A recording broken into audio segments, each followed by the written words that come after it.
Здравейте, сега ще ви покажа един трик с карти.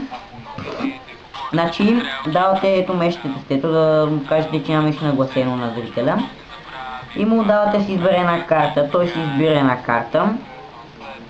И му казвате да я запомни. След което слагате на отгоре, правите това нещо. И до първата обърната карта и повдигате така на картите. След като правите полскрътовете, ако можете, ако не някой друг полскрът правите. След което му давате да си избере втора карта. Да речем ето тази. Запомнете. Сега ставаме една отгоре и пак правим полскръта.